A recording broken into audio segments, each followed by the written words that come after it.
Great, thank you very much. And thanks for coming back to the podcast. We have a really special episode today because those of you who are regular listeners will know that one of the things that we've tried to do with our podcast is we've moved away from featuring some of the backgrounds and lives of some of the really fascinating people that have joined us. And we're now actually looking at those around the world who are having a really big impact on the industry.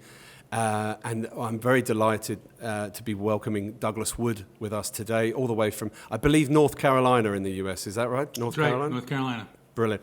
I'm going to give you a proper introduction now, but I just want to sort of set the scene, is that I've been looking out there for people like yourself who I believe have, in your case, written an incredible book, but having a real impact on, without really maybe even realizing it, as we were just talking off camera there, the huge legal market across the African continent and can have an impact or is having an impact. So if I may, just for the audience, just give you a little bit of background. You've had a stellar career in the law.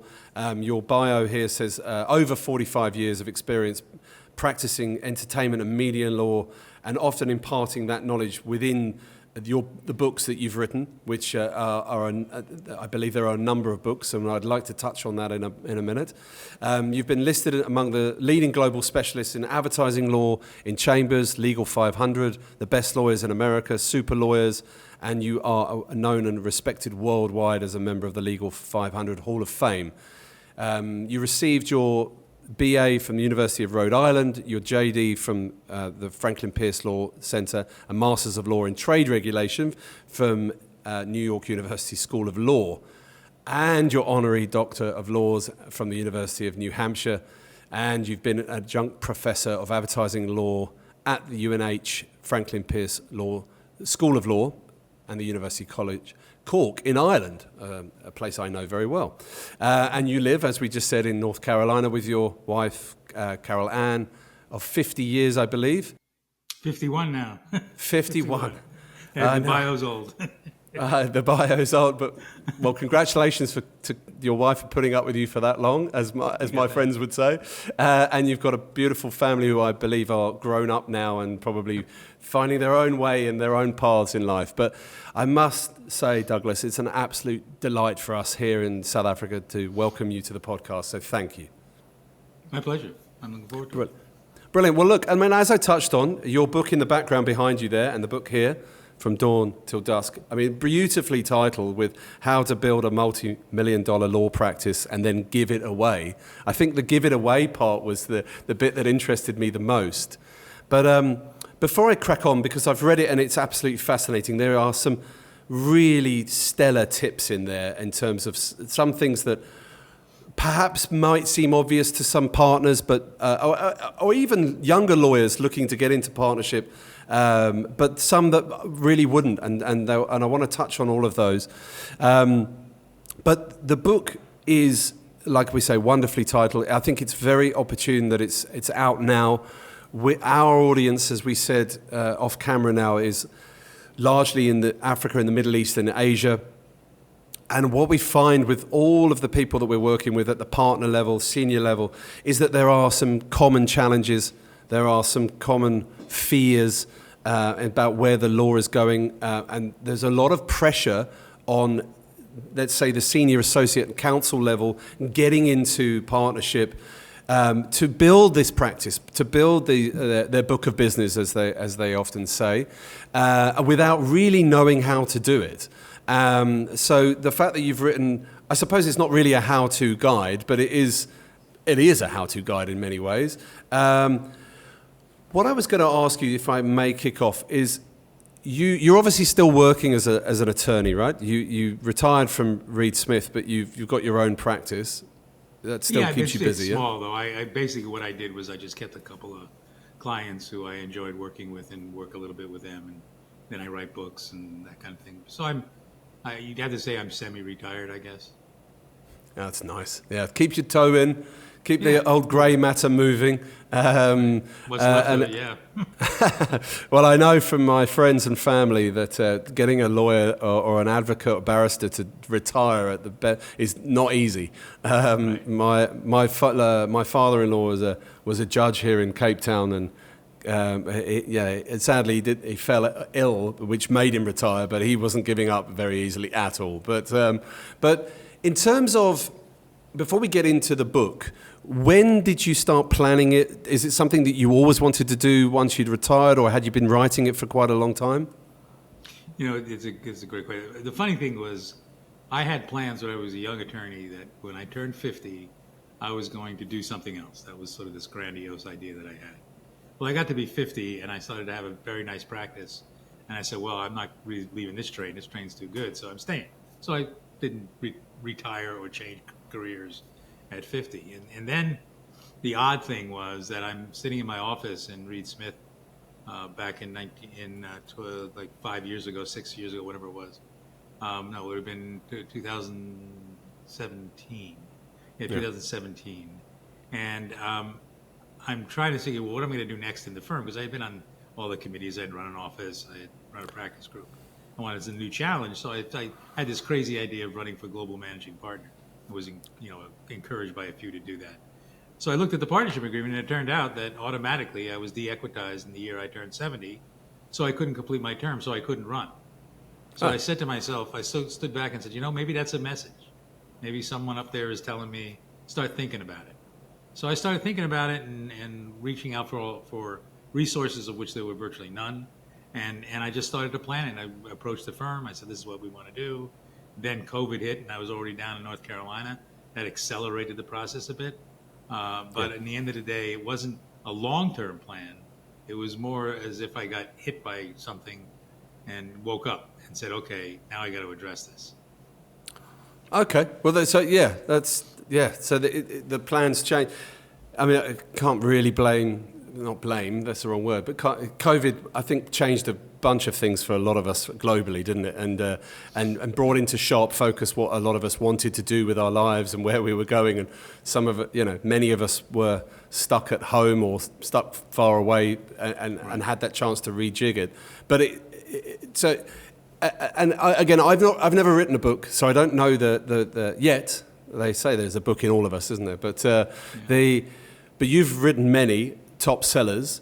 Is it a process that comes naturally to you? Do you start forming the chapters and the thought process in your head, especially this, which is obviously so close to your professional heart? Do you start writing notes and thinking, I must get that little gem across and things like that? How does it work? The two sides of this book, the first half is the dawn side of how I built my practice and the business principles I use. And that was the easier side to write because I had been doing it for 40 some odd plus years in the particular format that I used, that I talk about in the book. So that was relatively simple to do. The second half, the dusk side, the transitioning and the expression I use, embracing irrelevancy side of it, was much more difficult because that was really an emotional sort of journey for me. And I started really, when I began the process, as most lawyers do, you keep notes, you do what lawyers do. And I was just jotting down things and trying to approach the exit the same way I approached building my practice, with the same business techniques and use the same thing so that I could stay focused on where I thought I was going, and what the threats were going to be, what the opportunities, et cetera, would be going forward. So it was almost like a diary at first. That was sort of the format of the Dusk side, was almost like a diary. And then at some point I felt, well, maybe I've got some knowledge to impart out there, paying it forward, as the saying goes, so that, there are resources. And I don't mean to be pompous with this, that there were no resources. I later found some, but there's still very few resources out there that really talk to a senior lawyer about the process of letting go, because we, as a profession, have great difficulty letting go. Our mind continues. If we're forced to let go because of either health issues or a firm decides they want to exit you or whatever, there's a number of ways you're going to come to the point where your career is going to be over. And my view was that, good lawyers who were advising clients on how to get the best out of their lives and their businesses, they need to do the same for themselves. So I did that for myself and started that process of decoupling and transitioning and having a lot of conversations with people at the firm, which were very uncomfortable at times, by the way. I mean, people didn't want to necessarily talk about this, because it's uncomfortable. So it's an interesting process you go through. And just, if I may, just dig into that a little bit. The uncomfortable conversations, do you mean you're having conversations with other partners who are going to have to go through it, and you're asking them how they're dealing with it, and they kind of ignoring it, or what do you? Sorry, what do you mean by? It's a little bit of both. I'll cut that into two responses. The first was the discomfort of my fellow partners talking to me about my departure. Like, what's going to happen? Where are you going to go? What are you going to do? What am I going to do? What is the firm? It was not like it was all that important. I wasn't. I mean, it's a $1 billion+ law firm, and I was nothing. I was like a rounding off error. So that they would be more than surviving if I left the firm.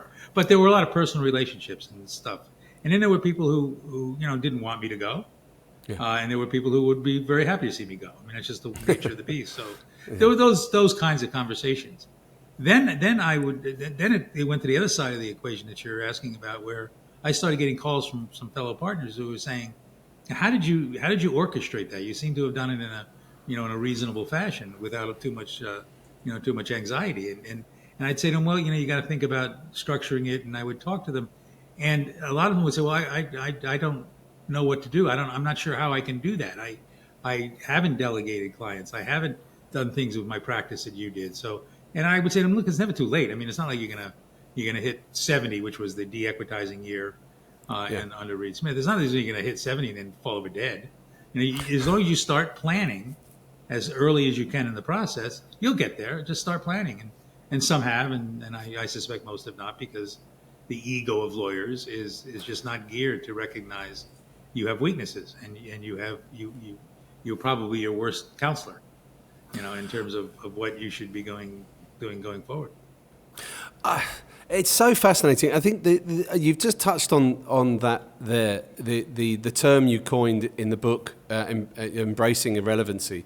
I think that's tied in with the fact that you mentioned the ego as well. I really, I mean, for me, it's fascinating. I've worked 22 years with lawyers like yourself in their careers. So I've seen it from a career guidance perspective in respect of, people really struggle, from going, because if you think the average lawyer, was typically excelled at school, academically, did really well at university, college, came out, joined a big firm or became an attorney or a barrister, as we would say in the UK as well, advocate, really, very highly paid, esteemed. The parents would show off about, oh, my son's becoming an attorney. There's a lot of that from early life all the way through.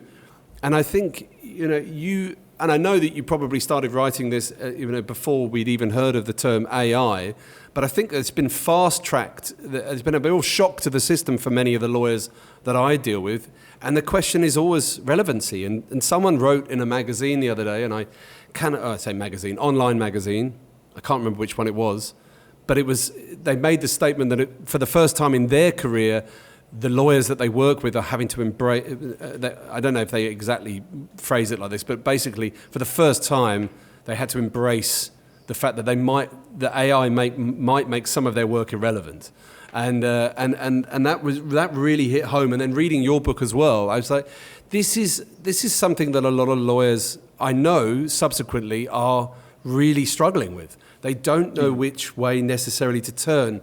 But if I may I was really fascinated with, first of all, for anybody who hasn't read it, we're going to have the links below, but get on Amazon. I got it delivered. There's a Amazon equivalent here in South Africa called Take a Lot, and it came within a couple of days, and brilliant.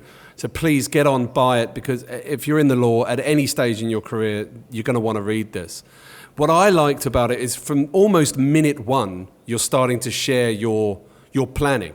And planning was a really big thing. You've mentioned it there with both sides from dawn to dusk, but it comes shining through in the whole book. It's really about having a plan, and sticking to it, setting smart goals, doing your SWOT analysis on yourself and your practice, having marketing ideas, being proactive with marketing came shining through for me certainly in the dawn part, the building the practice part. I think one of the questions I wanted to ask you was, when I know that you're semi-retired and you've had an incredible career both as an author and as a lawyer, but was there anything that you didn't put in? Is there anything? How difficult is it to share all your secrets? Was it hard, or is it something you've left behind? The first half of the book again was, I want to share that. The first half I want to share 100% of how I built my practice, because I'm not going to build another one, and I hope I want people to be successful. So I shared with everything I know, and to the extent that helped people or helps people, that's fantastic. I feel very good about that. The second half was hard because I could have held back a lot of what I talked about in the book, but I decided, look, if I'm going to do any good for lawyers going through what I went through in that transition, I've got to be pretty painfully honest about most of it. There's probably 10-15% of relationship issues that were very tense and very difficult during that process that I didn't really want to talk about. Not because I wouldn't talk about them per se, but because I didn't want to hurt other people. There were some people who were very disappointing to me in that process, and I just, there's no point to calling them out. Because that's not going to change anything. What's important more is to make sure that I try to explain in the book that you're going to get disappointments. You're going to get betrayed. You're going to get people who you thought were supportive who are not necessarily supportive. You have to be ready for that, because that's going to happen. And it's not that they're bad people, but they have their own agendas and they have their own concept of where they're going in their careers. So there's going to be some who just don't buy into your program, and that's fine. Then they don't buy in, and then you move on to whatever you're going to do. But you're going to face a lot of that in the Dusk side. That's interesting. I think that there'll be many listeners as well who will be able to resonate with that, not just from a exiting perspective, but also, I think, just as you're saying there, and some of the things that I thought about when I was reading the book was the times where in business, one or two times where I've had really difficult times.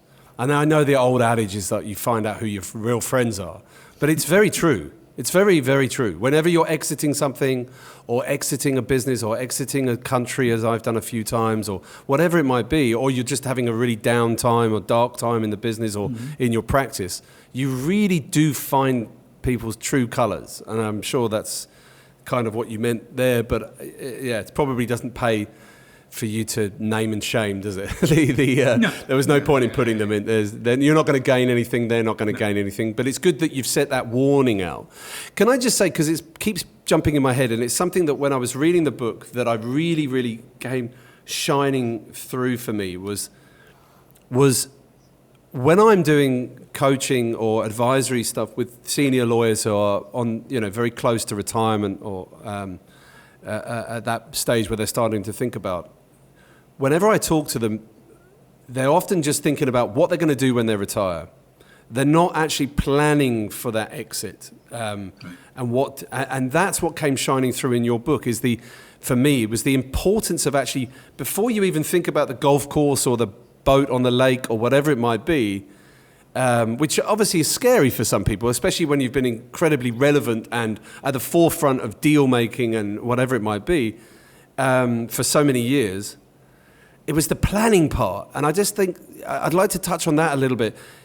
Did you sort of almost mirror what you were doing, the dawn stuff to the dusk stuff, or obviously it meant a little bit of, it's a different thing that you're challenged with, but did you stick to the same principles, I suppose? Pretty much so, because that's what I knew. That's how I know. The thing that, on your point about planning, lawyers by education and practice are taught to be planners. They plan out their litigation, they plan out their transactions, they do all this planning for their clients and to make sure that they have their goals in litigation set up, they know what the goals in the transaction are, they plot it out, they brief it, they do all these things. They all these basic planning, business planning functions in the context of representing a client. Yet they never do it for themselves.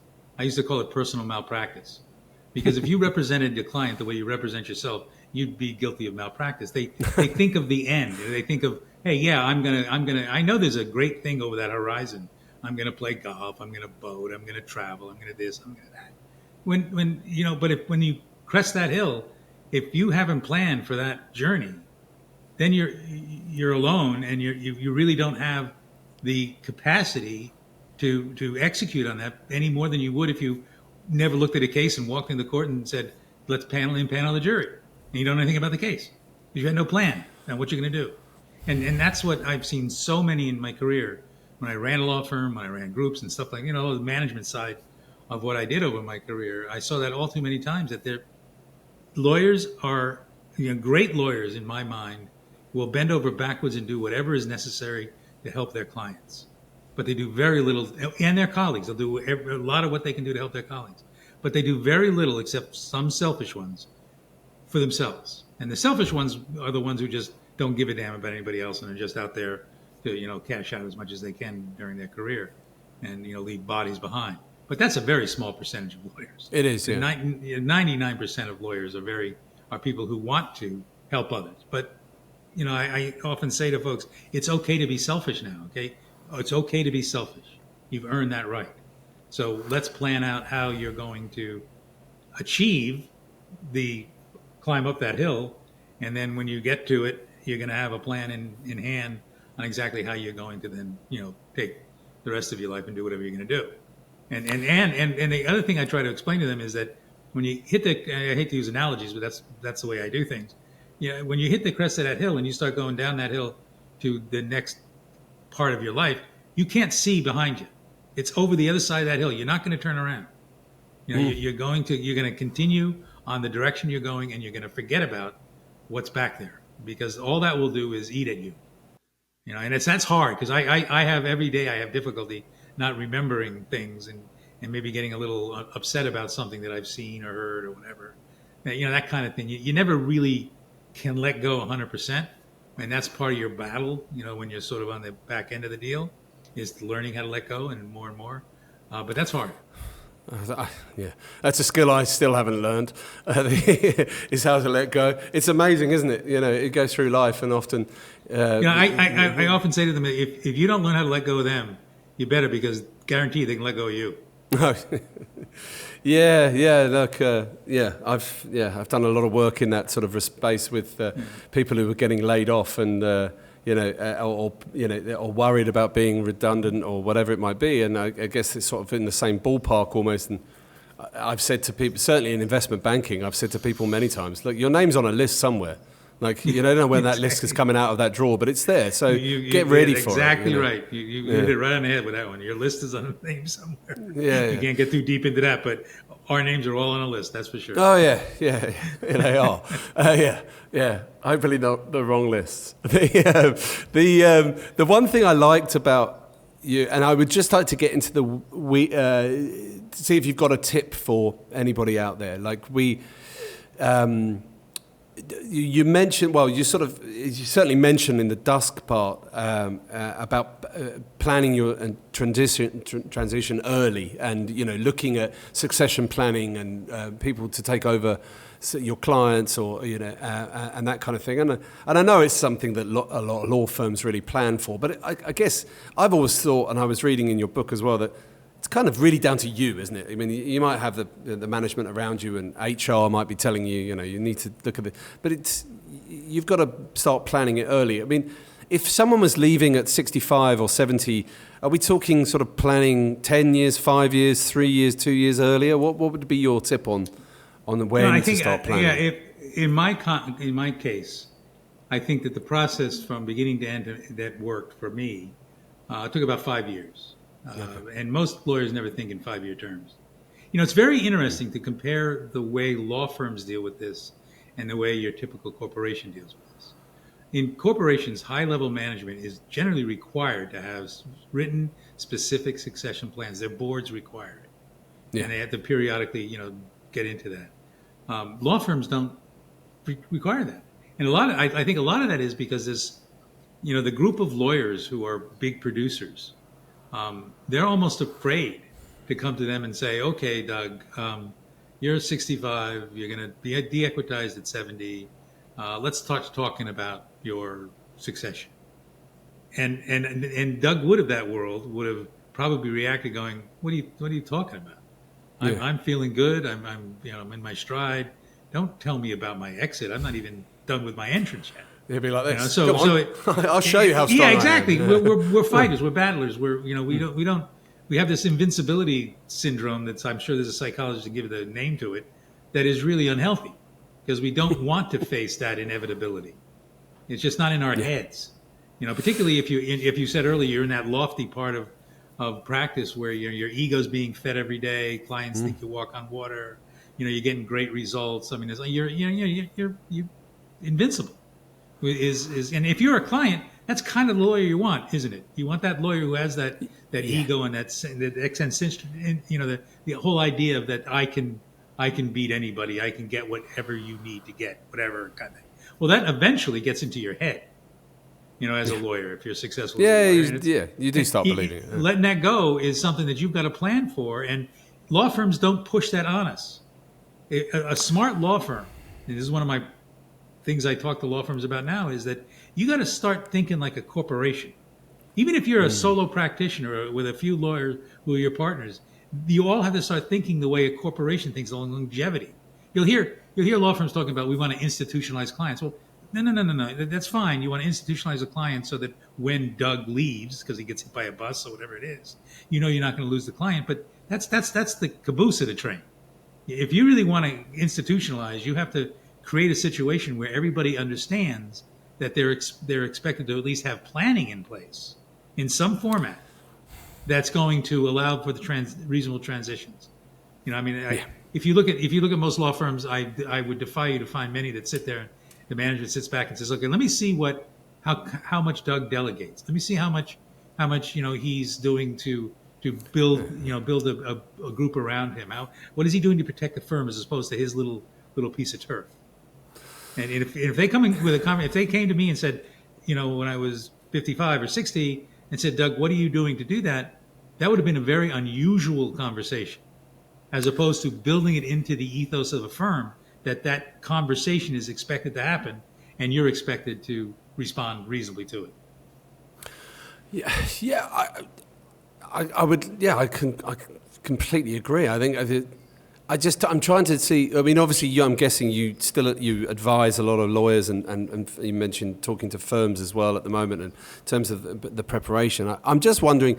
I'm wondering if you interviewed like 100 senior partners, and if they were honest with you, whether that conversation, if they were going to let in that kind of thinking, where they would actually see it as a little bit of a weakness, just like letting it in, like showing some sort of, and that's just not how senior lawyers are tuned in to, you know. So it takes a big person to be able to separate that out and go, right, no, I'm going to have this conversation with myself, and I'm going to have this conversation for the good of the firm. I mean, I guess when you're advising people that you may see that. Well, just 2 quick points on that. One is that, you know, I talk about it in the book that there are a variety of ways that you are going to transition out, no matter what.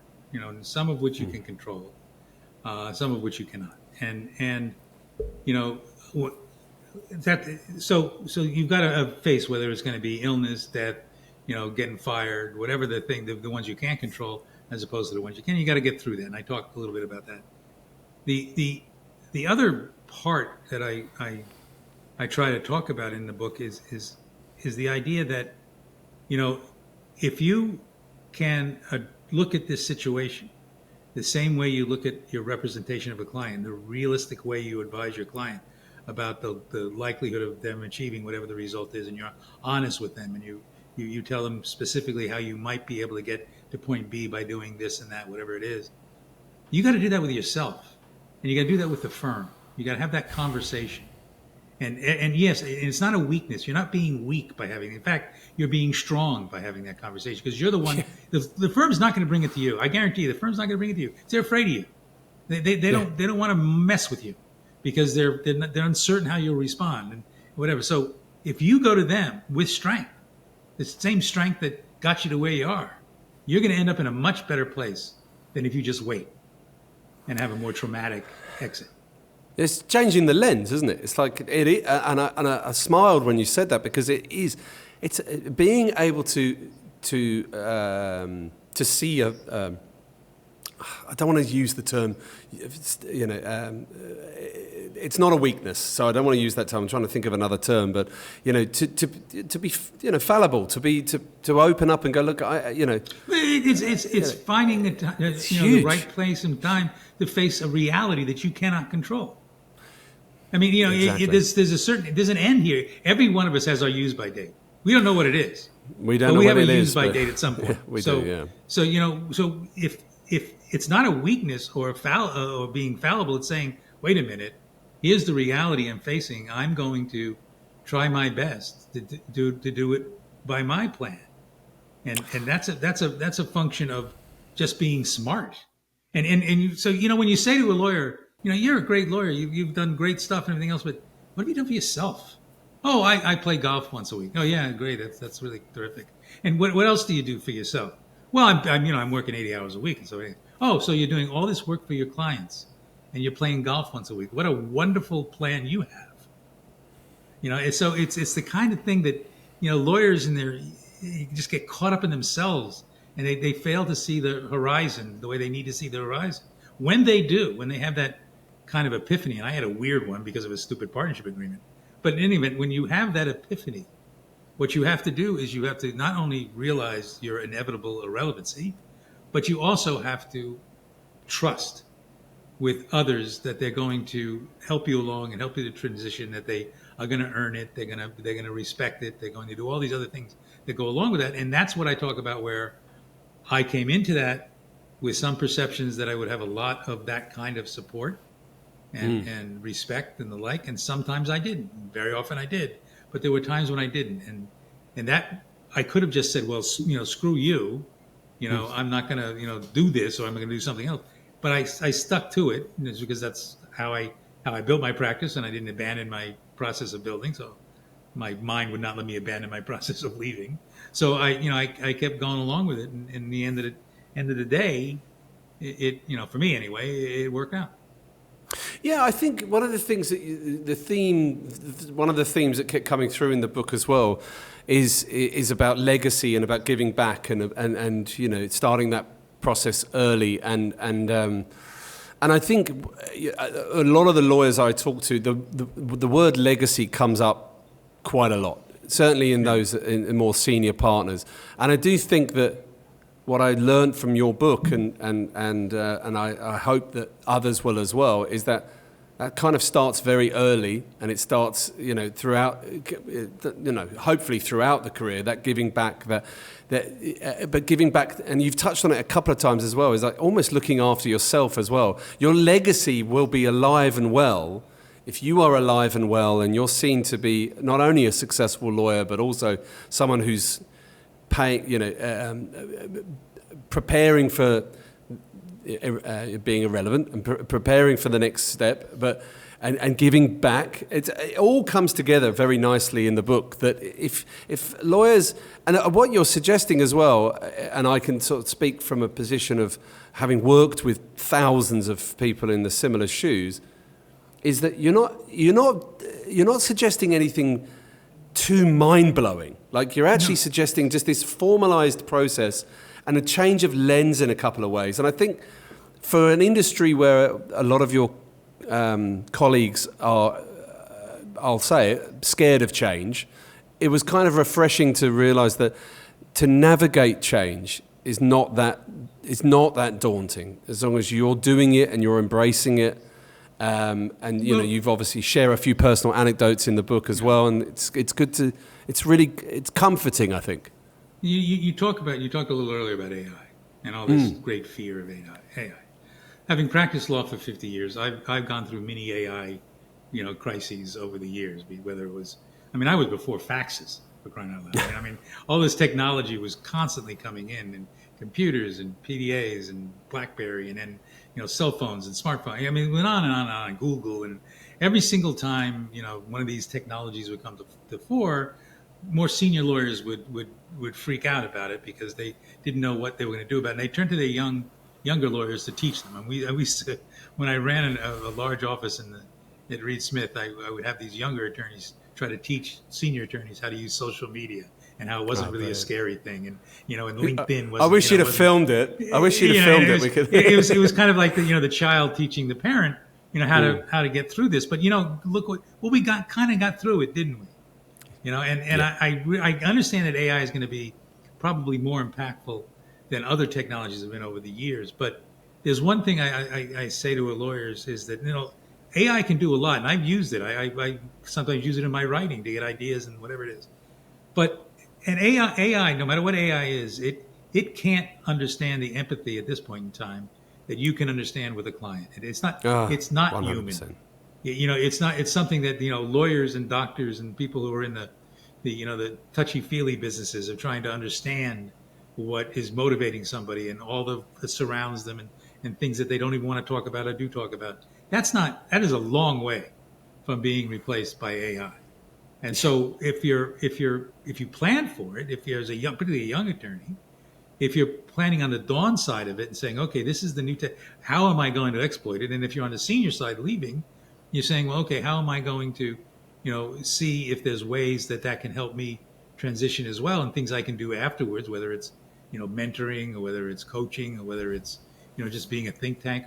There's all sorts of applications that you can do with technology at any level that you can turn into a positive, as opposed to being afraid of it. Because it's not going to go away. I think the AI dilemma is just like you're going to die someday dilemma. It ain't going away. So you might as well look at it as an opportunity as opposed to a threat. It scares me. I mean, AI, I've used it a number of times, and it's it's creepy. But on the other hand, I'm not of the school that believes it's going to replace mankind with some kind of robots and the terminal kind of thing. Yeah, look. On that note, I don't think that although it's a very good book, your fellow author Richard Susskind helped at all with his title "The End of Lawyers." I don't, wonderfully titled to get a lot of sales, Richard. Yeah. But I think it scared a few people, just the headline alone. But I think you're absolutely right. I have to interject with a semi self plug on that. "The End of Lawyers," his book is a good book, by the way. Yeah. The Shakespeare, the famous quote of Shakespeare is, "The first thing we do is kill all the lawyers," and that has been misquoted over time to the belief being that you should kill the lawyers. Well, in truth, the context of that in that Shakespeare's play is that the reason they want to kill the lawyers is so that they can wreak chaos, because there's nobody to rule, no rule of law anymore. So the idea that AI is going to kill all the lawyers, no. I have such faith in lawyers to fight the fight against AI and to win, because that's what we do. That's that ego part of being a lawyer that's still deep inside my brain somewhere. But if I'm going to put a bet on the betting line in Vegas, AI versus the lawyers, I'm taking the lawyers. Yeah, no, I'm with you. I'll put money on that as well. And one of the things that I talked about when I'm doing some of our strategy work with law firms here in South Africa is I actually left a bunch of partners the other day with the line, just remember, when it comes to AI, this is your industry. You own it. You're the ones who design how AI is used. AI is not going to tell you how you do your job. Get that in technology. And look, I mean, I'm going to repeat myself because I've said this a few times in a few meetings on a few podcasts, but I always tell our law firms as well, clients, when we're talking about the advent of technology, because it's not just AI, it's technology in general, in getting more and more a bigger part to play in the industry, is that I said, look, just look at two industries that I know quite well. Investment banking and executive search and recruitment, right?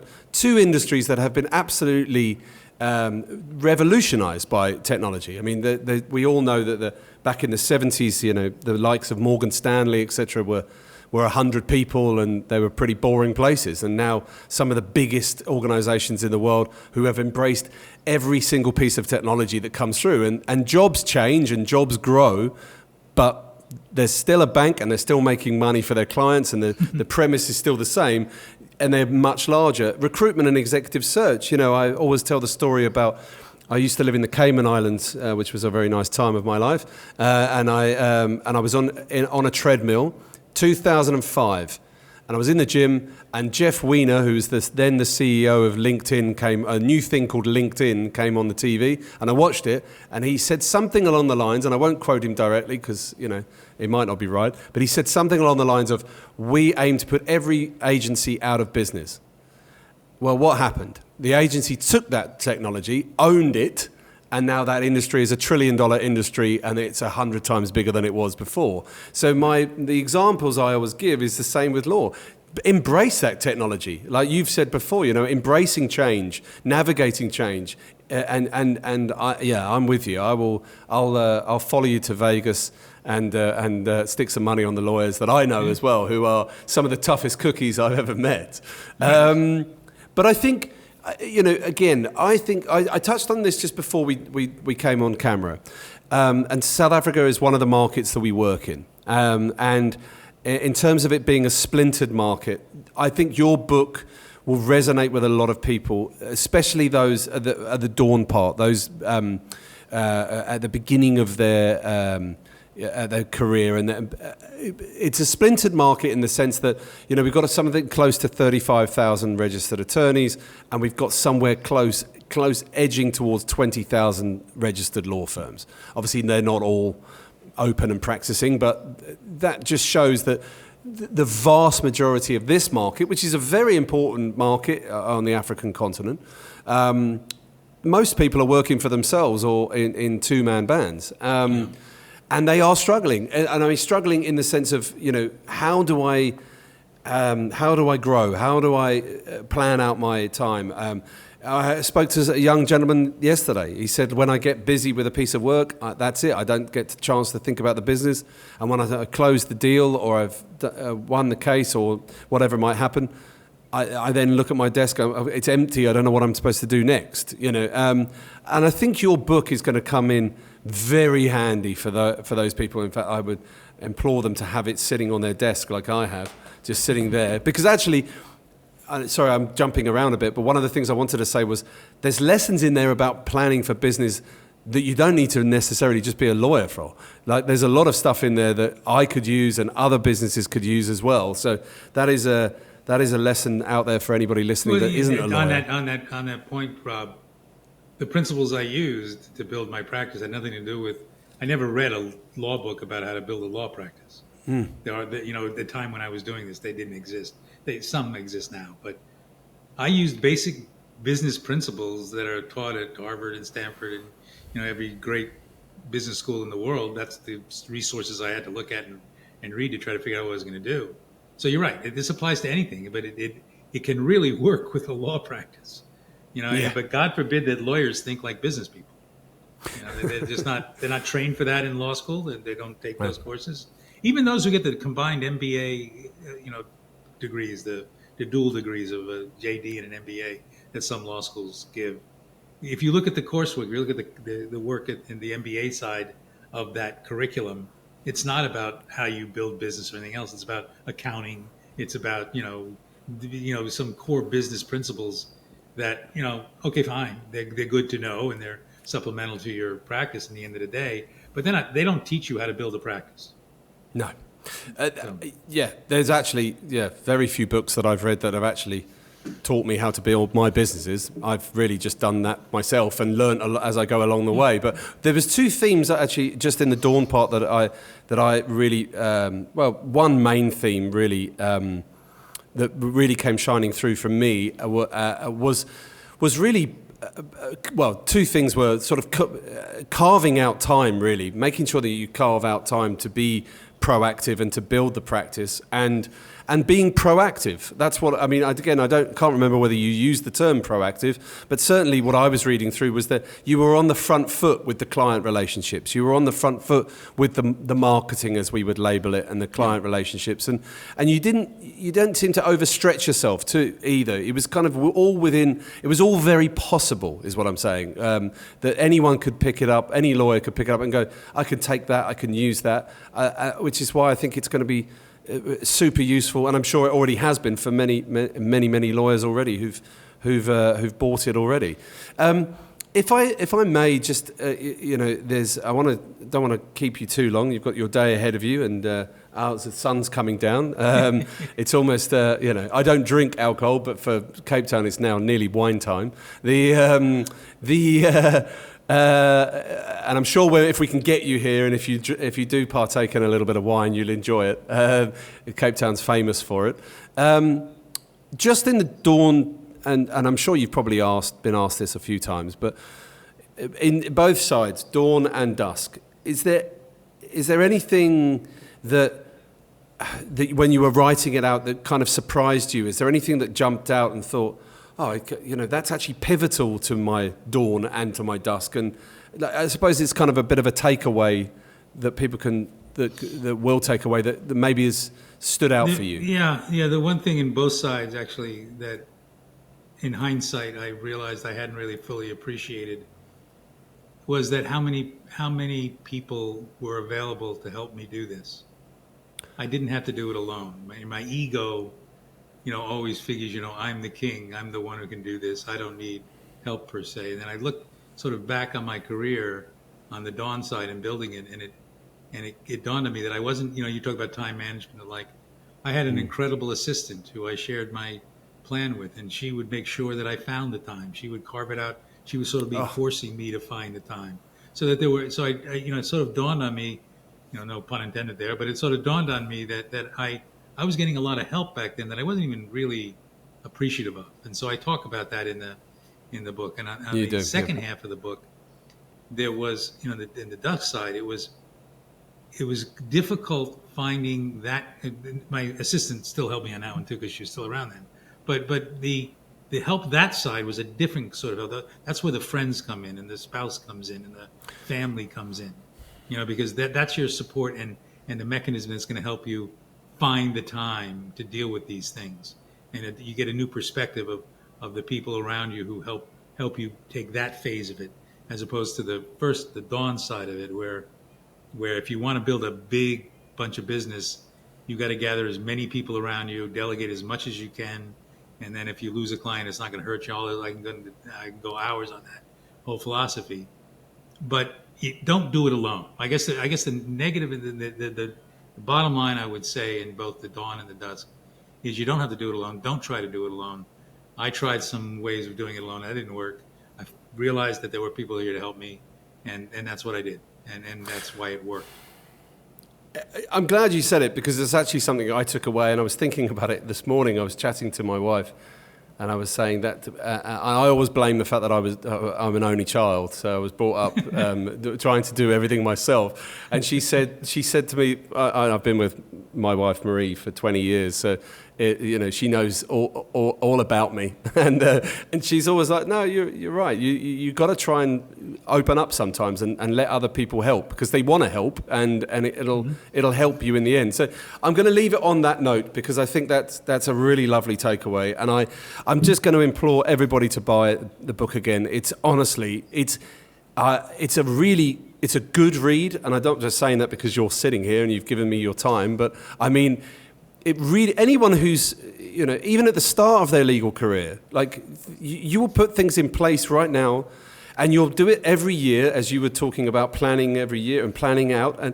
it will stay with them for life. And then that bit about, not worrying, well, not necessarily worrying, but when it comes to the Dusk side, planning before it happens, and it will soften the blow somewhat. So thank you for writing it, Douglas. Thank you for joining us. And we're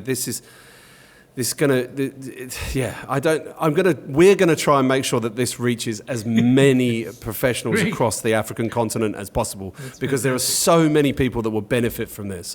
But thank you so much for your time today. Thank you for having me.